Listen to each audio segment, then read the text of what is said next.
Ava and I had been childhood sweethearts for as long as I can remember, a match made in heaven in everyone's eyes. Before I left to get my master's degree abroad, our relatives would joke, "So, the next time you come back, it'll be for the wedding, right?" I didn't say anything, but I was hoping for the same thing. But in a foreign land, the moment the earthquake hit, just before a massive ceiling panel crashed down on me, I watched, paralyzed, as she stumbled away from my side and threw herself over another boy nearby, shielding him with her body. Later, they performed together on stage, winning countless awards at home and abroad. The media called them the perfect duo. But me, I would never hold a violin again. I opened my eyes to the white ceiling of a hospital, the sharp smell of disinfectant filling the air. The pain coursing through my body and the glaring light from the window told me one thing. I was still alive. Ava was slumped over by my bed, sleeping lightly. The slightest twitch of my fingers was enough to jolt her awake. Her eyes were bruised with exhaustion, and her long hair was a mess, a world away from the vibrant, beautiful woman I knew. Our eyes met, and the weariness in hers was quickly replaced by joy. "Calvin, you're finally awake." Her hands instinctively reached for my forehead to brush my bangs away. I turned my head slightly, avoiding her touch. Her hand froze in midair. Her voice trembled, but her words were certain. "Calvin, you're blaming me." Blonde, blue-eyed doctor walked in and, in a thick London accent, explained my injuries. I had just woken up and my mind was foggy. I only half understood the first part, but his final words landed in my ears with chilling clarity. Torn ligaments in my hand. The damage was severe. I might never be able to play the violin again. It was like a bolt of lightning. I shot up in bed, my whole body shaking. "Isn't there anything else you can do?" He looked at me with regret but delivered the cruel truth. "We're very sorry." I clenched my fists, tears streaming down my face, refusing to accept reality. How much does a violin even weigh? My body was fine, I could take care of myself, and my hands still had strength. Why my wrist? Why couldn't I play the violin?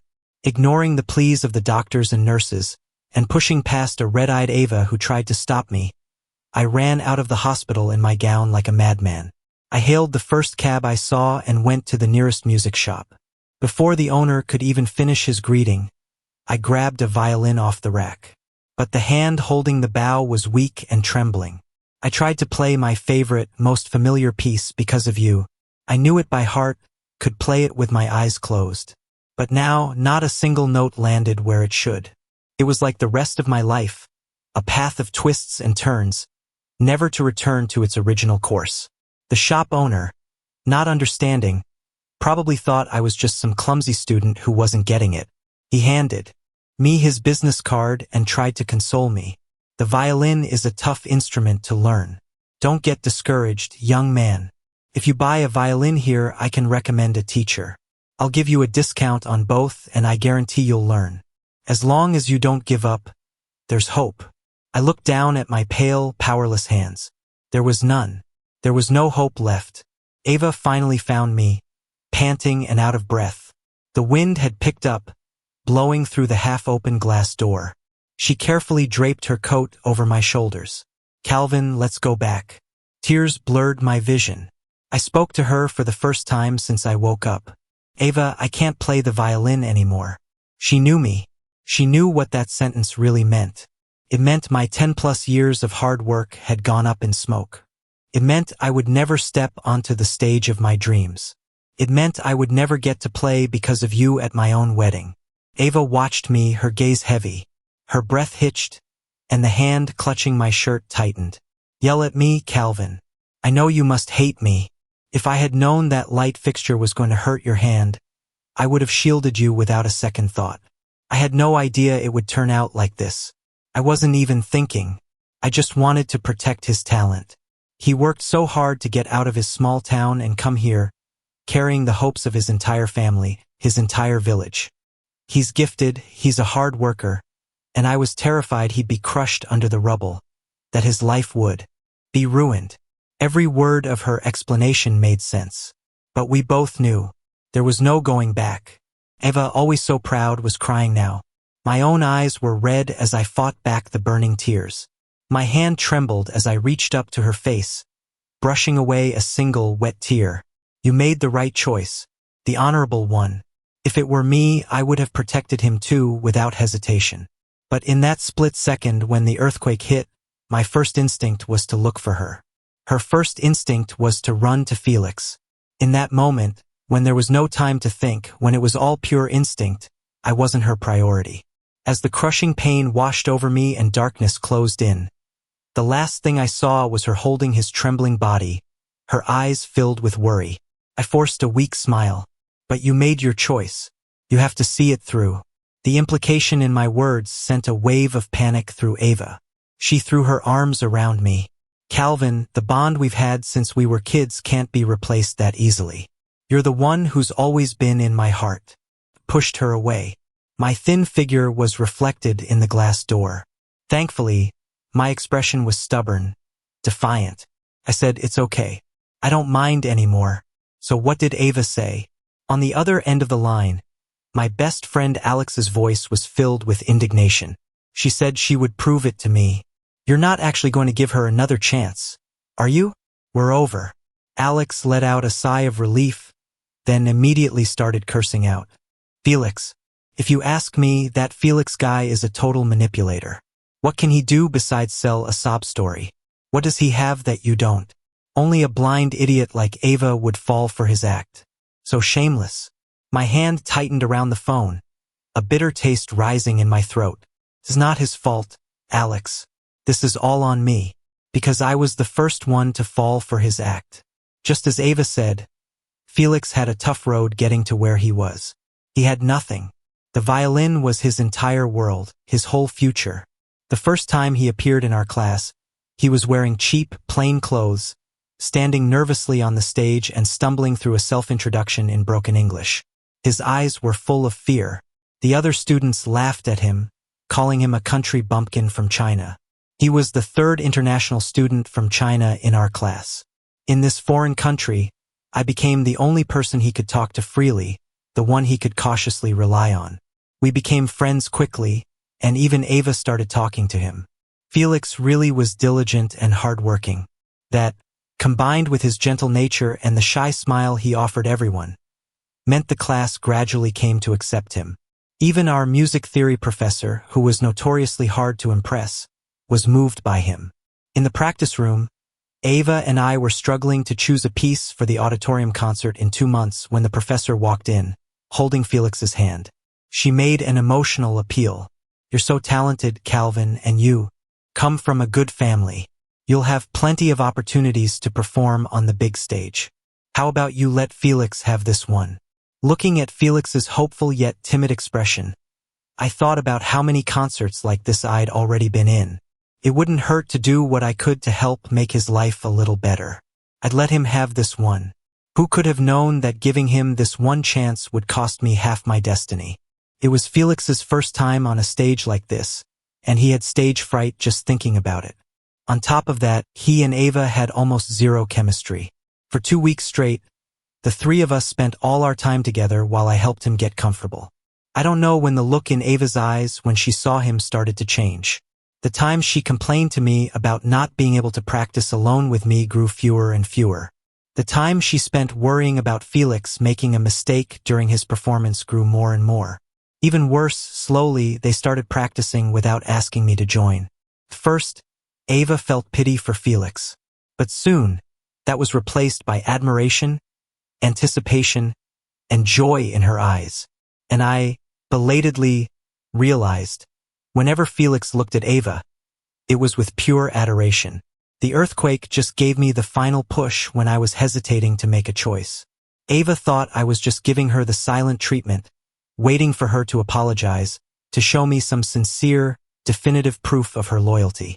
But the truth is in that crumbling practice room. As my consciousness faded, I had already decided how we were going to break up. I dropped out of school. I made the decision without telling anyone. A violinist who could never hold his instrument again. What could be more ironic? I had no reason to stay here anymore. The day my withdrawal application was approved, I blocked and deleted Ava from all my contacts and bought a plane ticket back home for that same day. I left everything behind, taking only the violin I had cherished but would likely never play again. Alex came to pick me up at the airport. He spotted me from a distance and ran toward me, tears starting to fall as he got closer. "Calvin, you had everyone worried sick, you know that?" He gently took the violin case off my back, his voice choked with emotion. "What are you going to do now? Go home and take over the family business? Does your aunt know you're back?" I shook my head. My mom never raised me to be an heir. She knew what my passion was and had poured everything into getting me on the international stage. How devastated would she be if she knew it had all come to nothing, that I was just another face in the crowd now. Besides, I didn't want my mom to worry about my future or about what happened with Ava. The road ahead was long. I had money, looks, and talent. I wasn't worried about finding my place in the world. Alex's apartment was in a prime location in downtown Boston. A few hundred yards to the left was Boston University, one of the most prestigious schools in the country. Not far from the university was the famous Trinity Church. As the car passed the church square, I was captivated by the sound of a violin. "It was because of you." I rolled down the window and saw a young woman in the sun, surrounded by pigeons. She was dressed in clean, casual clothes, her slender figure holding the violin with grace. The shimmering water of the wishing well behind her flickered in and out of view with the arc of her bow. She seemed to be bathed in a golden light.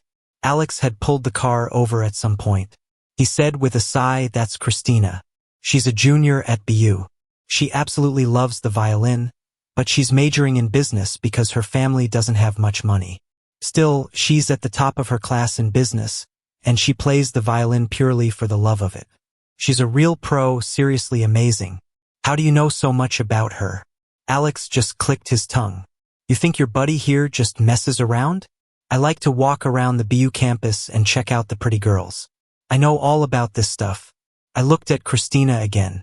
Her playing was melodic and graceful, every note perfectly in tune. But it lacked a certain purity and stability. The violin resting on her shoulder was cheap and old. It reminded me of Felix, but she was different from Felix. The young woman's eyes were clear, her demeanor calm. If Alex hadn't told me, I would have thought she was a lady from a wealthy, distinguished family. The song ended. She gently lifted her gaze, and through the spring breeze and a flutter of white doves, our eyes met. The moment our gazes locked, I opened the car door and got out, carrying my violin case. Whatever. I couldn't use this violin anymore anyway. Christina stared, stunned, as she took the instrument. In the warm sunlight, her gaze on me seemed to burn. When she looked down and saw the label on the violin, her eyes widened. "This is far too valuable. I can't accept it." I smiled dismissively. "I injured my wrist. I can never play the violin again. This instrument has been with me for many years, and I can't bear to see it collect dust in a corner. If you don't mind, you can be the one to keep its music alive." Her voice trembled for some reason. "Is there really no hope at all?" "None." My heart twisted into a knot, and a dull ache throbbed in my wrist. I had no idea how long it would take me to get over this. "Then, is there anything I can do for you?" She probably felt uneasy accepting it for free. I tilted my head. "How about you play that song you were just playing at my wedding someday? I really like it. It was a dream I could never fulfill myself. This way, at least it wouldn't be a total regret." She clutched the bow in her hand. "You're getting married?" I looked at the shimmering fountain behind me. "Someday, when my lucky lady shows up." Maybe it was my imagination, but after I said that, she seemed to let out a sigh of relief. As I turned to leave, she suddenly called out to me, "Mister." I turned back. She gave me a radiant smile, her voice having the sweet clarity of a young woman. "I'll practice this song until it's perfect." Our entire conversation was overheard by my best friend nearby. Alex was quite moved. "That's great. I'm glad that clueless fool Ava didn't kill your faith in love. I was worried you wouldn't be able to move on." His worry wasn't unfounded. For as long as I could remember, I had always been with Ava. Our families were close business partners and neighbors, our parents were good friends, and we were born in the same year. There was no official arranged marriage, but it seemed to be a foregone conclusion that Ava and I would end up together. Even I thought so. It was as if I was born to marry her. My first innocent puppy love and the first stirrings of romance were all because of her. Only now did I realize, in hindsight, that she had never made me any promises. We had never crossed that final line. She wasn't bound to choose me, but maybe a change of pace would be good. A thought struck me, I didn't have to choose her either. I had always held out hope for love. The only thing I could never let go of was music. The concert I missed was a huge success. Ava and Felix's performance was flawless, their chemistry perfect. After I dropped out, Felix became her sole partner. Later, they competed in various international competitions, concerts, and charity galas. Their stages got bigger, their fame grew, and they won countless awards. The handsome duo was eye-catching, and the media dubbed them the perfect pair. I wasn't trying to keep up, but in the age of the internet, you couldn't avoid catching bits of news about them. Rumor had it they were coming back home, but none of that had anything to do with me anymore. After returning, I buried myself in my studies for a year and landed a teaching position. With my academic record, I was lucky enough to become a music theory instructor at Boston University's School of Music. My best friend said my timing was perfect. In a little while, BU would be celebrating its 70th anniversary. Many distinguished alumni would be returning, including famous entrepreneurs, renowned artists, and musicians. Alex's voice was excited over the phone. Maybe your true love will be among them. Bro, I'm counting on you to snag me a good seat among all those bright-eyed college students. You're my only inside connection at BU. I chuckled. I'll do my best. The class bell rang. I put my phone away, walked into the classroom, and began my lecture. The students who get into BU are no slouches, but for those who've been around music their whole lives, music theory is like a filler class. Few of them were looking up, except for a girl in the back row who sat perfectly straight. A year had passed, but even from a distance, I recognized her at once. It was Christina. It was spring again. The thick leaves outside the window swayed, casting dappled, shifting light into the room. Her eyes were focused on me, from beginning to end. By my count, she should be graduating this year. According to BU's customs, she should be doing an internship or have already signed a post-graduation job contract. After class, the room emptied out. As I was gathering my materials at the lectern, I looked up and saw that she was the only one still in her seat. Mr. Long Time No See. Should I call you Professor now?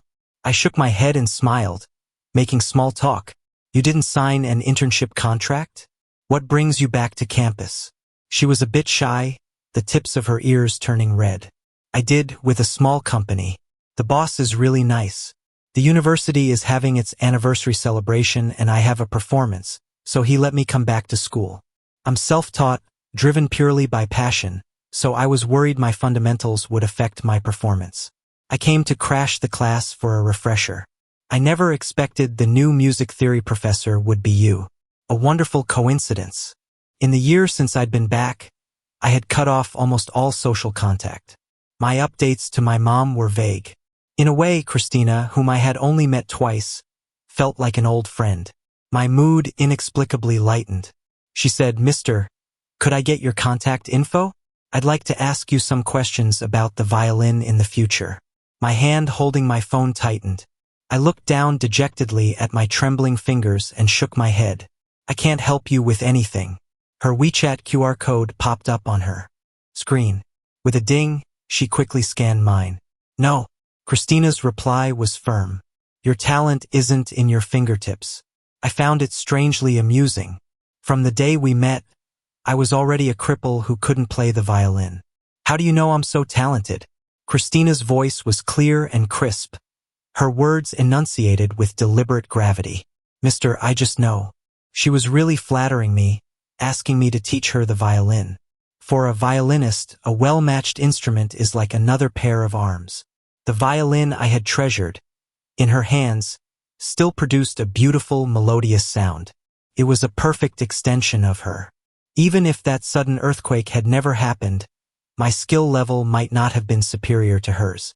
It was a real shame that someone like her, due to her family's financial situation, couldn't pursue her dream of music.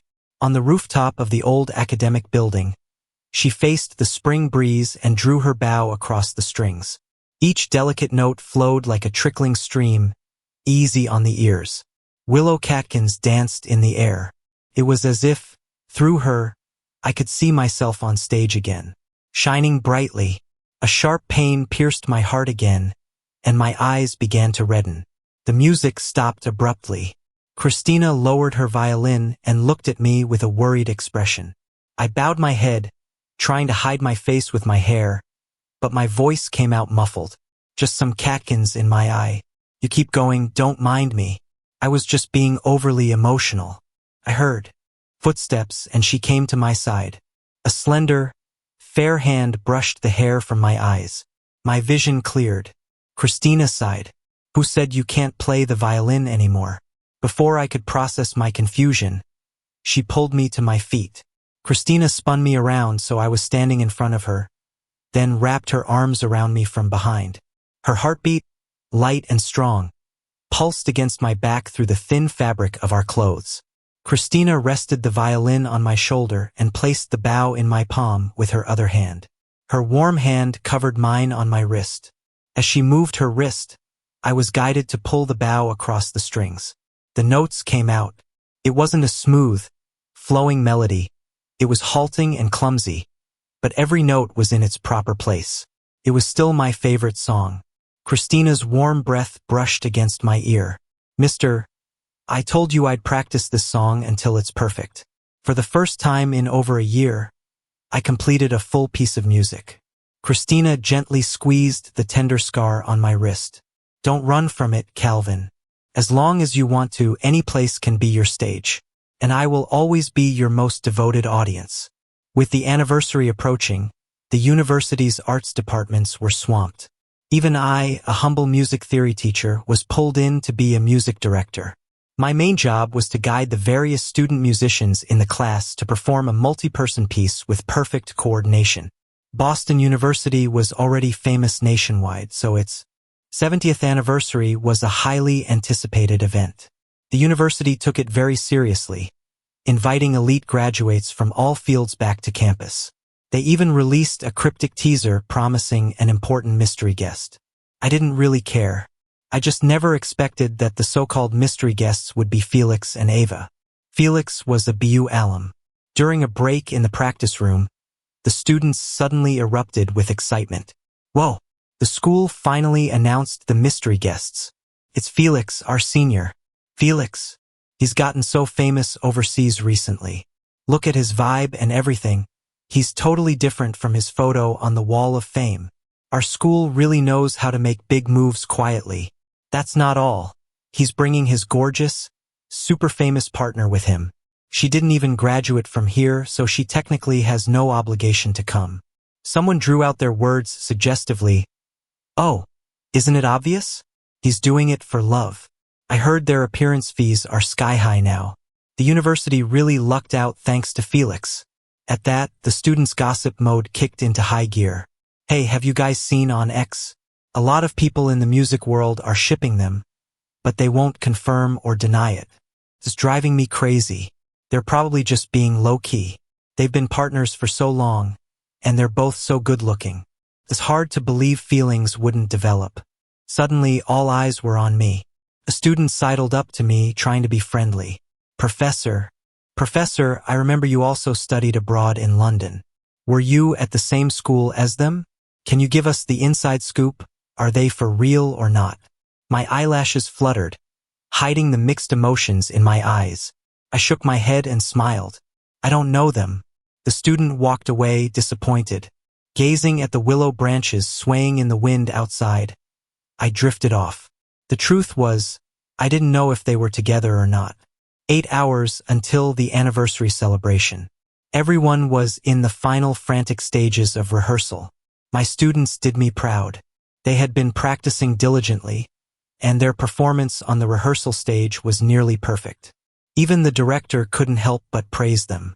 Just as I was about to breathe a sigh of relief, the dean walked over. "Professor, could you please go check the dressing room backstage? Felix and his partner have arrived. The director is worried he might not have a comfortable instrument to play and asked us to check in on him, show some concern." I had been trying my best to avoid them, but the dean said his piece and then rushed off to deal with something else. Everyone was busy. I couldn't let my personal feelings interfere with my work. I was actually quite calm inside. The only thing I dreaded was the thought of making pointless, insincere small talk. There was no old times left to reminisce about between the three of us. After knocking and entering, I found Felix alone in the dressing room. We saw each other first in the mirror. He was still handsome, but his features now had a mature, sharp edge. Felix wasn't surprised to see me. He smiled, stood up, and said with a tone of regret, "I never thought you'd be content to just stay here and be a teacher." His attitude made it clear that he knew all about my life now. And if he knew, Ava knew too. I could handle the stage lights and applause, but I could also enjoy a quiet, unremarkable life. Felix moved to hug me, but I walked straight past him, leaving him frozen in place. "There's nothing wrong with it," I said, "all business. I'm here to ask if you have an instrument you're comfortable with." Felix was taken aback. "Is that all we have to talk about?" What else was there to say? I could face him calmly, and I knew he wasn't the one to blame for what happened. But whatever friendship we once had was long gone. My gaze fell on his violin case on the sofa. "Looks like you have one. I won't disturb you then." As I reached for the door, Felix suddenly called out to me, "Calvin, are you blaming me?" I had no idea she would choose me in a life-or-death situation, and I never could have imagined the earthquake would cause irreversible damage to your wrist. "Ava," Felix frowned. I cut him off coolly. I saw right through his little games. "You don't have to tell me any of this. She and I have nothing to do with each other anymore." Felix clutched the fabric of his suit jacket at his waist and let out a breath. "She and I will be together eventually. You won't fight me for her, right?" He glanced at my hand hanging by my side and finally smiled. "Right. You have nothing left. From now on, I'm the one who'll be her partner, standing by her side." Nothing left? I found it laughable. I stated the facts calmly. "Felix, I just can't play the violin anymore. I didn't go broke. If you have time to say this to me, you'd be better off getting with her right now and holding on tight. Before things get complicated." His face turned pale and he stammered, "We're focusing on our careers." I couldn't be bothered with his flimsy excuses. I walked out the door, as if he wasn't the only one focused on his career. As soon as I figured out how to explain all this to my family, I was going home to inherit the family fortune. Who had time to play these petty games with him? When I returned to the auditorium, the first person I saw was Christina. She was wearing a black evening gown that made her look more mature and elegant, but her brow was furrowed in a panicked search for something. The celebration was about to start. What could have her in such a state? Surely she hadn't lost her violin? I frowned and was about to go ask when she ran over and threw her arms around me. The pleasant, fresh scent of her perfume filled my senses. My body went rigid. I could feel her take a deep breath. Her voice was laced with anxiety. "Mister, where did you go?" A staff member walked by, and I gently pulled away from her embrace, looking into the deep pools of her eyes. I assumed she was just nervous about performing. I tried to comfort her. "Don't worry. You'll play beautifully. It will be a success." Just as the words left my mouth, a student tapped me on the shoulder from behind. "Professor, someone just passed on a message. They said Ms. Ava, Felix's partner, is looking for you everywhere. Is there something she needs? Should you go see her?" "I got it, thanks." My face was expressionless. I had zero desire to see her. Seeing how nervous even Christina was, I started to worry about my own students. I was about to head over to check on them when she suddenly grabbed my sleeve. Christina's head was down, so I couldn't see her expression, but I could hear a hint of grievance in her voice. "Mister, I'm really nervous. Please practice with me a little more. Don't go see her." Like a little kitten seeking comfort, the thought just popped into my head. I'm not going to see her. Why don't you come backstage with me while I check on my students? Christina's head snapped up, her almond eyes sparkling like stars. She curved her lips into a small smile. Your work is important, mister. I can handle my nerves on my own. All traces of her previous anxiety and vulnerability were gone. Ava and Felix were the first to take the stage, igniting the entire auditorium with a powerful, passionate piece. The cheers from the students almost drowned out the thundering music.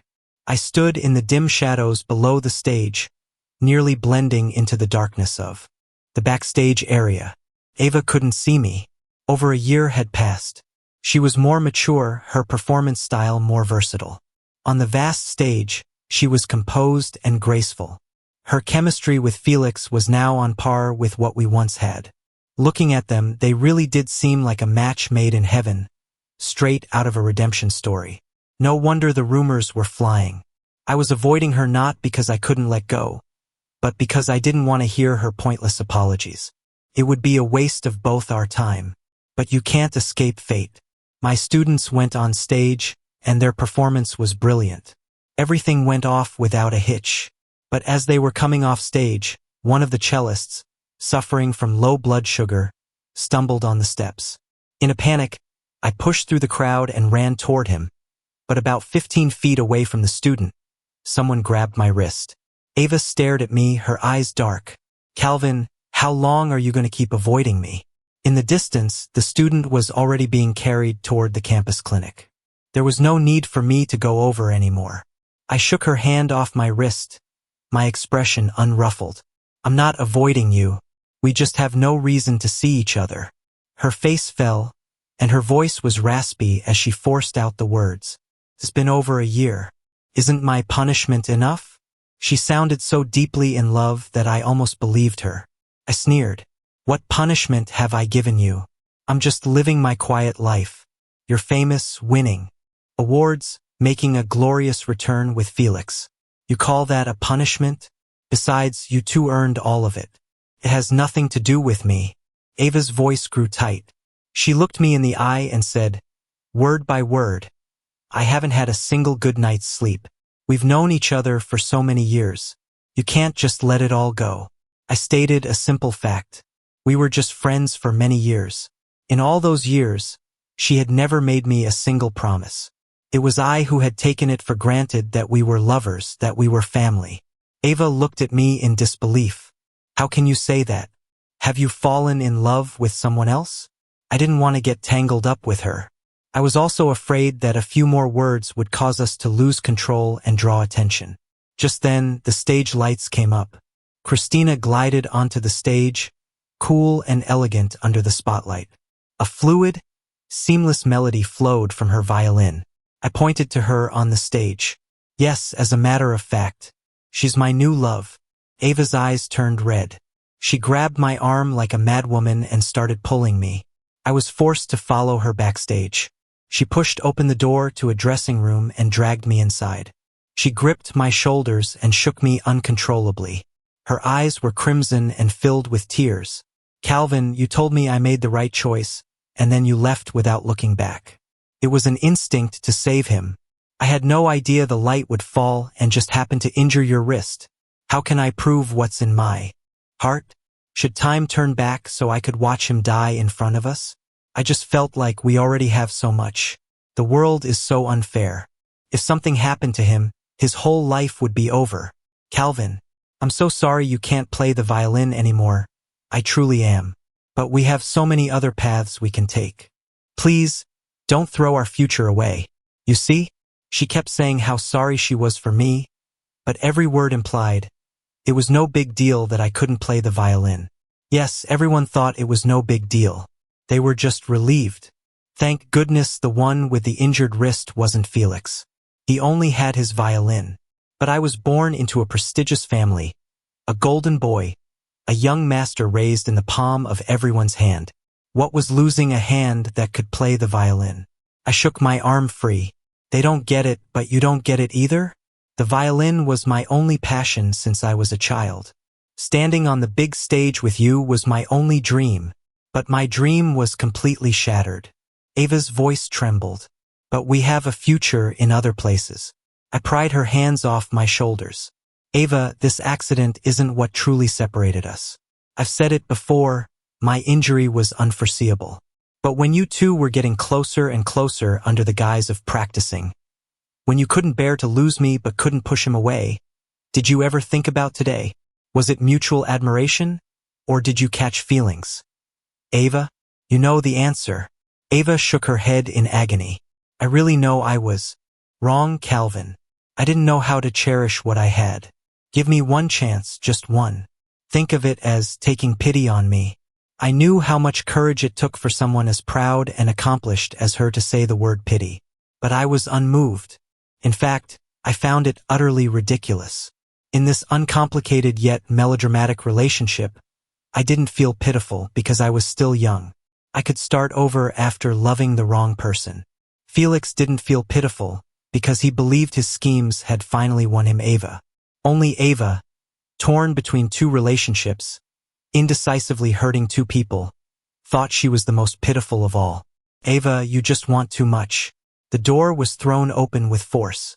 Christina strode toward me, her slender figure shielding me. From her unchanged evening gown and the violin still in her hand, I could tell she must have come straight here after getting off stage.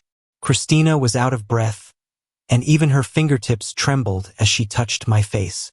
Calvin, don't look back. Ava's gaze fell on the violin. She gave a bitter laugh. You really love her, don't you? You even gave her your most beloved violin. My heart skipped a beat.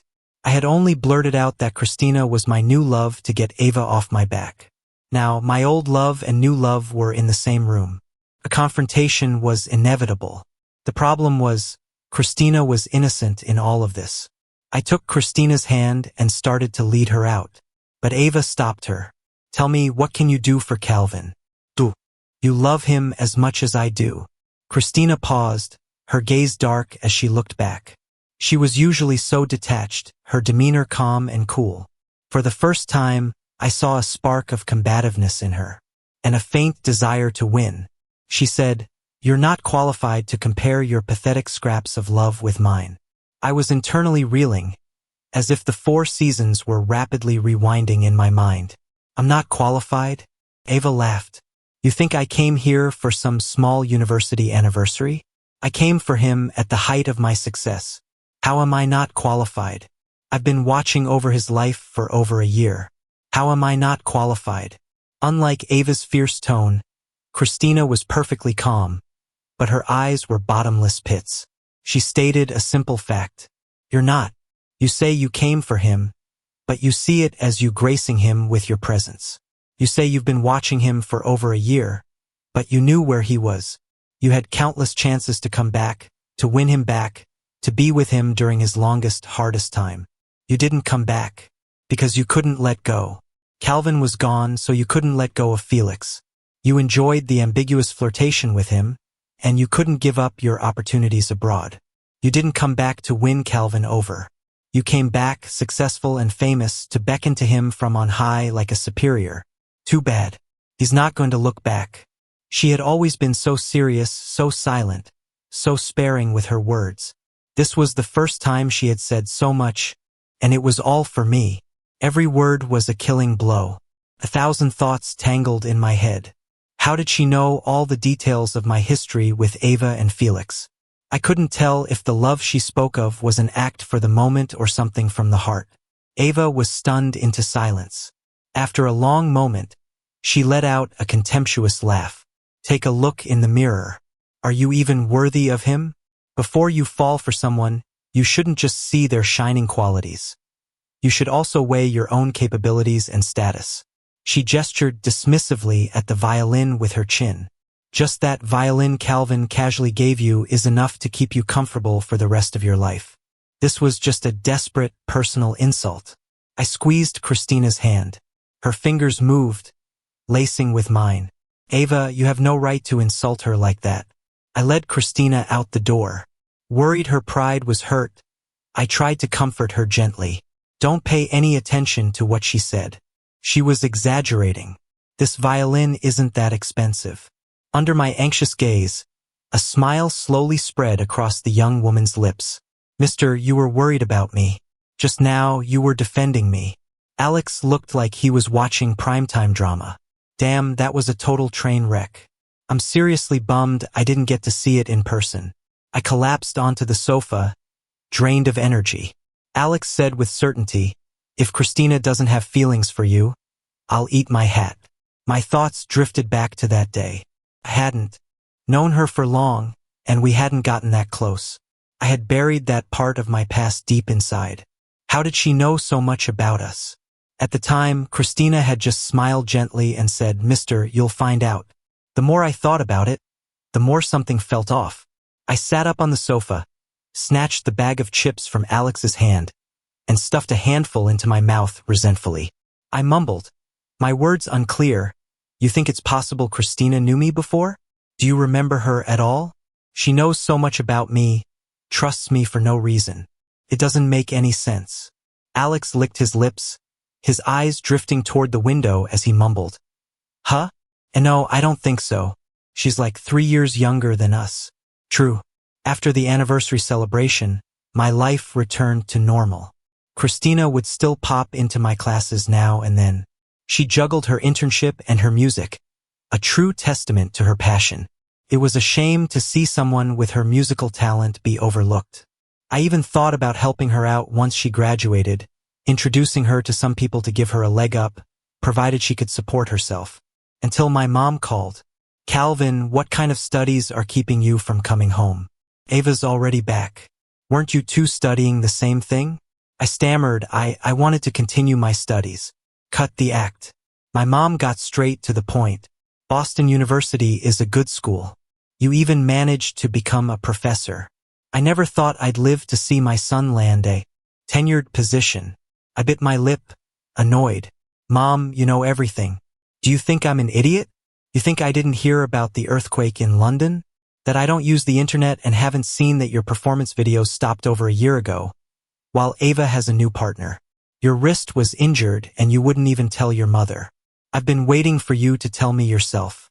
How long were you planning to hide it from me? I looked down, kicking at a loose stone on the ground. I was just afraid you'd be disappointed. Disappointed? My mom's voice rose. My son is so talented. He could make a name for himself doing latte art if he couldn't play violin. What would I have to be disappointed about? So, you also know that Ava and I aren't together anymore? The White and Brown families had always been close. My dad's business partners had been talking about coming to our wedding since the day we left for school together. My mom sighed, there's a charity gala next week. You should come back for it. Come and show your face. I'll make a few jokes, and everyone's smart enough to get the hint. They won't bring it up again after that. Okay. My mom's tone shifted again. All of that aside, there's a much more serious issue at hand. When are you going to let Mr. Cross's daughter go home and take over the family business? The man finally gets his daughter back to the company near graduation, and now her head's been completely turned by you. Mr. Cross is waiting so anxiously he's calling me about it. Mr. Cross's daughter? My mom said it with certainty. Don't think I don't know. You and Christina Cross have been getting very close. I was stunned. What happened to coming from a poor family? How did she suddenly become the sole heir to Cross Industries? So her last name, Cross, was the Cross from Cross Industries? My mom casually recalled, oh, by the way, she'll be at the charity gala too. You should dress to impress. After hanging up, I opened my chat with Christina, almost as if possessed. The most recent message was some heartfelt encouragement I had sent her. Where you come from doesn't define you. You're so talented, you have a bright future ahead of you. Her reply was polite. Thank you, mister. I'll work hard. Looking at it now, it felt more than a little ironic. Her status was eminent, her background even more impressive than mine. And then I thought about the small company she said she was interning at. So that small company was called Cross Industries? Wow, she really pulled one over on me. But thinking back, she never actually said she was poor, did she? I'd been led astray by Alex from the very beginning. Thinking of this, I sent a text to Alex, laying out the facts. Alex replied quickly, Calvin, you found out? What did that mean? He knew even before I did?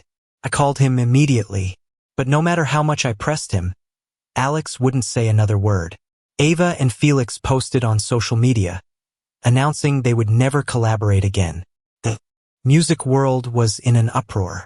After all, they had built their careers together abroad and returned home together, the golden couple in many people's eyes.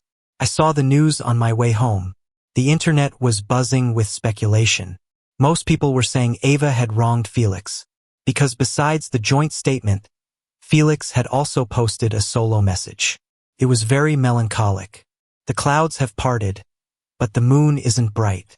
My moon will never be full again. I swiped past it and locked my phone. When I got home, everything was as I remembered it. My mom was there to greet me with a big red banner. Welcome home to my favorite professor.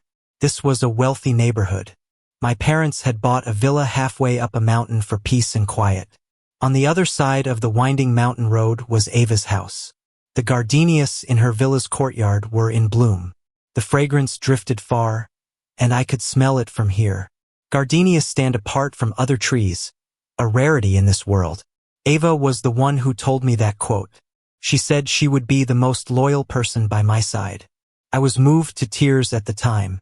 Thinking back on it now, what a load of crap. All sweet talk and deception. Christina's face suddenly popped into my head. I will always be your most devoted audience. Forget it. My violin playing now was worse than sawing wood. I wasn't home long before my mom dragged me on a whirlwind of shopping, spa treatments, and styling sessions. That evening, I was dressed in a suit, ready for the event. These so-called charity galas were, on the surface, about successful entrepreneurs giving back to society. In reality, they were a platform for shamelessly boosting public image through media coverage. Everyone here, whether a famous CEO or a rising industry star, spent their time trading flattery, making business pitches, and seeking collaborations. I had no energy for such schmoozing. I was just here to show my face, giving my mom a chance to use her social skills to casually drop the fact that Ava and I had gone our separate ways. After a few people we were talking to dispersed, my mom and I both let out a sigh of relief. In the distance, I saw Alex's father. I blinked, confused. Alex's father was at this banquet, so why hadn't Alex mentioned he was coming back with me? He had clearly seen me too. I took the initiative. Uncle, isn't Alex back yet? He had always been rebellious, with very different views from his father. I was used to hearing about their arguments from my mom. But Alex's father didn't complain to my mom this time. Instead, he looked at me, hesitating slightly.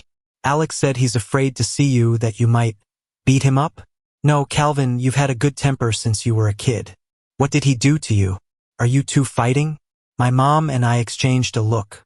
My mom looked incredulous. Wasn't Alex just slandering me? I hesitated, speaking with little confidence.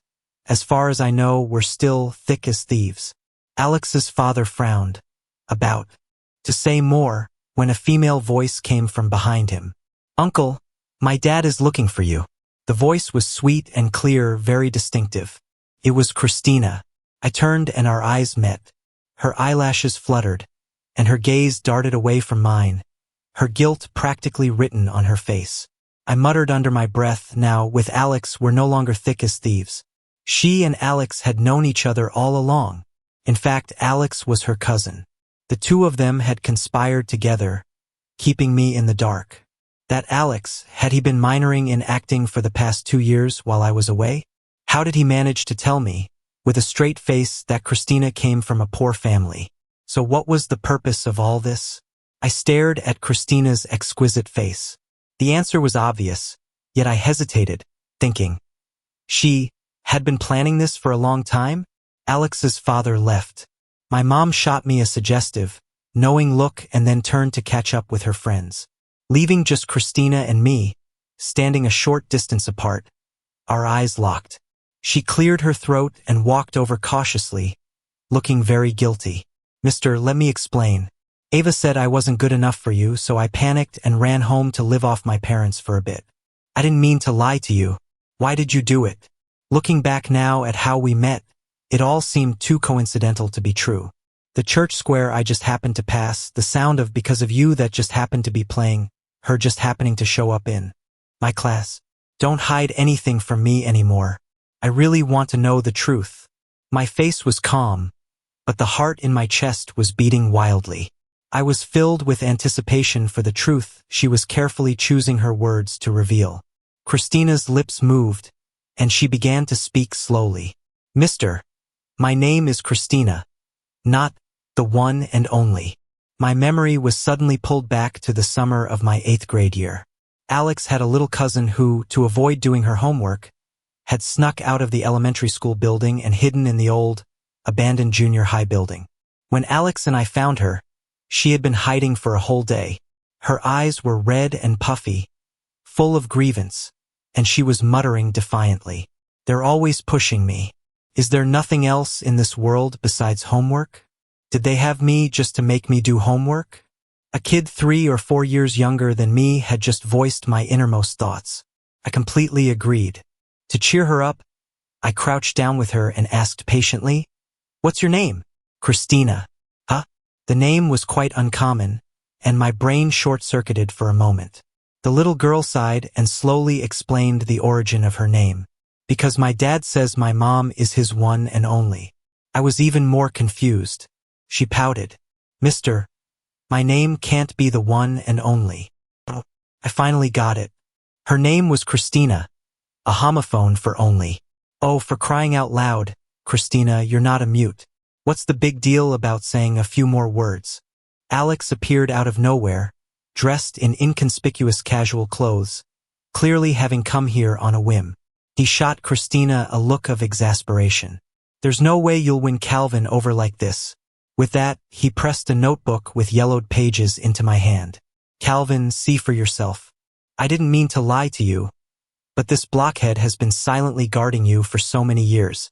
When the opportunity finally came, I just couldn't bear to see her miss it, so I came up with this plan. Just take a good look at her heart. All the other dumb ideas were mine." With trembling hands, I opened the first page. The handwriting was childish. "I like this older boy, but there's always an annoying girl with him. Eva, my nemesis for life." My hands shook as I flipped through the notebook. A tear fell, blurring the faded ink. From junior high to high school, on the tree-lined path I always took home, she stood in the second-floor bookstore, watching me countless times. On the last page, the handwriting was new. She had written only one sentence. "Watching Calvin buried in his studies at his desk by the window, from across the way, I feel like I could watch him for a lifetime and never get tired of it." The notebook was thick, stuffed with a heavy stack of papers. I accidentally shook them loose, and they scattered on the floor. They were countless plane tickets to and from London. For so many years, she had stood silently behind me, watching me, as if her eyes were following her own. Guiding light, the childish entries in the diary, the dozens of round-trip tickets to London. This was her entire youth, the proof of her silent devotion. If Ava hadn't wavered between me and Felix, this crush of hers, lived in darkness, might never have been spoken aloud. Only this yellowed notebook bore witness to the years she was captivated by me. During this time, I often marveled at my luck. In this past year of despair, I had met Christina. She understood me, encouraged me, and let me feel the vibrant magic of the violin again. But she had walked with me through far more than just this darkest of years. She witnessed my beginnings, saw me at my peak, and then carefully picked me up when I fell. I was suddenly grateful. Thankfully, I had always believed that love would find me, so I wouldn't push away the person who loved me. This time, her unwavering devotion was our love.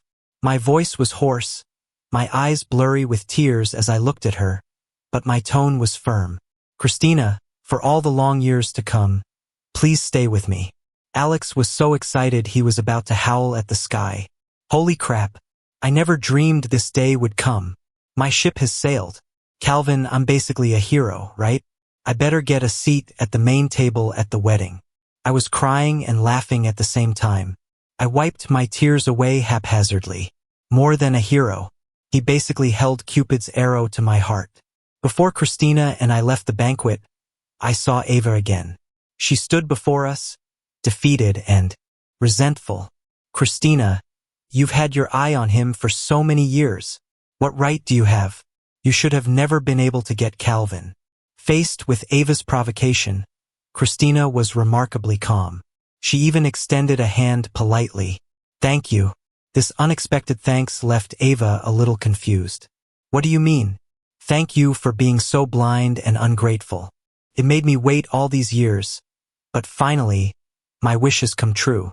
The corner of my mouth twitched up. I thought she was taking the high road. Turns out she was going for the jugular. On a quiet evening, I was drying Christina's hair. The hum of the hairdryer filled the room with a sense of domestic bliss. She spoke up, Mr. I think we need to add a clause to the promise we made when we reunited. I didn't understand. What clause? Her reply was very serious. I won't be playing because of you at your wedding. I'll be playing it at our wedding. Mr. Let's get married. I've been dreaming of playing that song on a stage that belongs to us.